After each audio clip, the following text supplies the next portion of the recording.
Hello friends, welcome to GK study. तो हिमाचल प्रदेश सरकार ने जेओआईटी का जो पेपर रद्द हुआ था उसको लेकर बहुत बड़ा डिसीजन लिया है और आप इस डिसीजन को सुनकर जो है वो चौंक जाओगे अगर आपने अभी तक नहीं सुना होगा। तो हिमाचल प्रदेश कर्मचारी चयन आयोग के जेओआईटी पेपर लीक मामले में सरकार ने बड़ा फैसला लिया है। राज्य की नई कांग्रेस सरकार ने तत्काल प्रभाव से कर्मचारी चयन आयोग हमीरपुर के कामकाज को निलंबित करने का फैसला यहां पर लिया है। तो पूरे एचपीएसएससी को ही जो है वो निलंबित कर दिया गया है क्योंकि हिमाचल सरकार को लगता है कि वो अपना दायित्व जो है वो अच्छे से नहीं निभा पाया। उसके आगे क्या है कि साथ ही सभी चल रही और लंबित भर्ती प्रक्रियाओं को अगले आदेश तक जो है वो रोक दिया गया है। जितनी भी अभी भर्तियां परीक्षाएं चल रही है और जितनी भी लंबित जो अभी पेंडिंग में है उन सभी भर्ती परीक्षाओं को रोक दिया है। यानी कि एचपीएसएससी का जो पूरा काम है वही यहां पर ओवर कर दिया गया है क्योंकि ये अपनी जो इनके कामकाज है उसमें अच्छे से जो है वो परफॉर्म नहीं कर पाए। तो आयोग में जो भी एचपीएसएससी में अधिकारी थे, कर्मचारी थे, अब विशेष कार्य जो अधिकारी होंगे उसको रिपोर्ट करेंगे। ठीक है, सरकार ने एडीसी कम एडीएम हमीरपुर को आयोग के विशेष कार्य अधिकारी जो है वो नियुक्त किया है।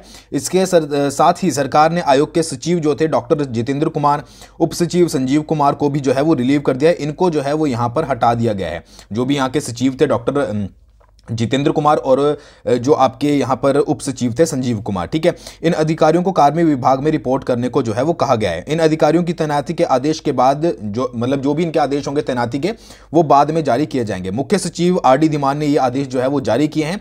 डॉक्टर जितेंद्र कंवर बीते जो है वो 8 साल से कर्मचारी चयन आयोग के जो है वो सचिव थे।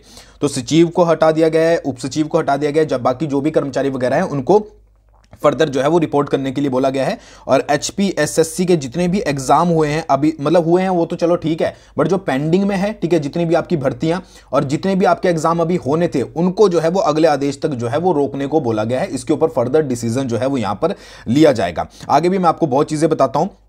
जो मुख्य आरोपी महिला थी उमा आजाद, उनको भी निलंबित कर दिया गया है। जो आयोग के अध्यक्ष डॉक्टर संजय ठाकुर ने कहा है कि जेओआईटी भर्ती परीक्षा का पेपर लीक करने वाले वरिष्ठ सहायक को जो है वो निलंबित कर दिया गया है। तो ये चीजें तो आपको पता ही होगी कि बहुत सारे जो है वो इसमें गिरफ्तार किए गए हैं। ठीक है, और इनको जो है वो पुलिस रिमांड भी जो है वो मिला है और इसके अलावा भी बहुत सारी गिरफ्तारियां हो सकती है। ठीक है जी, अब यहां पर दो और चीजें हैं कि 2 और पेपर, ये डिसीजन क्यों लिया गया है क्योंकि यहां पर और पेपर भी जो है वो लीक हुए हैं।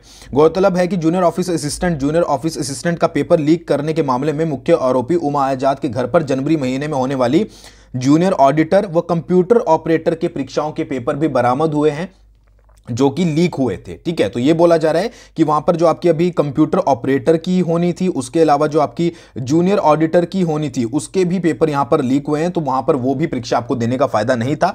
तो मैंने आपको कल भी वीडियो में बताया था कि 2 और थी जिसपे जो है वो मंडे को बात की जाएगी अधिकारियों के द्वारा, और ये दोनों पेपर भी जो है वो लीक पाए गए हैं। और यहां पर एक को ना करते हुए पूरे एचपीएसएससी को ही यहां पर बोला गया है कि आपका कामकाज जो है वो अब बंद किया जाता है, नए सिरे से जो है वो शुरुआत की जाएगी।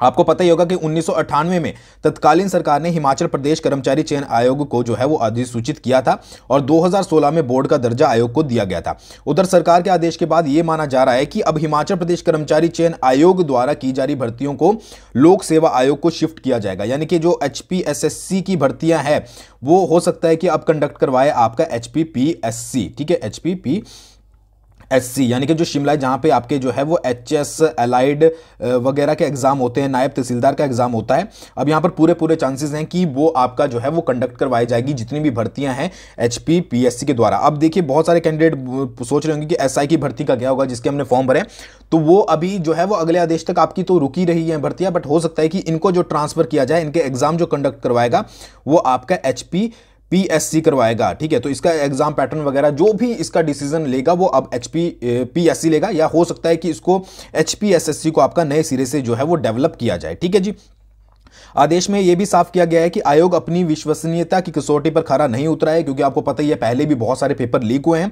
सुखद सरकार ने पाया है कि हिमाचल प्रदेश कर्मचारी चयन आयोग ने अपने दायित्व का निर्वहन सही तरीके से नहीं किया है। कर्मचारी चयन आयोग हमीरपुर से जेओआईटी पेपर लीक मामले में सरकार ने एसआईटी का भी गठन किया है और यही जो है वो आगे की जांच जो है वो पूरी करेगी। तो ये सरकार का डिसीजन बहुत बड़ा डिसीजन है जो कि लिया गया है। और अभी एग्जाम से रिलेटेड आपका कोई भी एचपीएसएससी का एग्जाम कंडक्ट नहीं करवाया जाएगा जितने भी आपने फॉर्म भरे हैं, क्योंकि 2 आपकी कंप्यूटर ऑपरेटर के भी बहुत सारे एग्जाम थे, जो बहुत सारे बच्चे पूछ रहे थे कि कंप्यूटर ऑपरेटर का भी एग्जाम है, तो उसका पेपर भी जो है वो लीक हुआ था। तो आप सरकार के इस डिसीजन से कितने खुश हैं, कमेंट करके जरूर बताइएगा। थैंक्स फॉर वॉचिंग, बहुत जल्दी मिलेंगे नेक्स्ट वीडियो के साथ।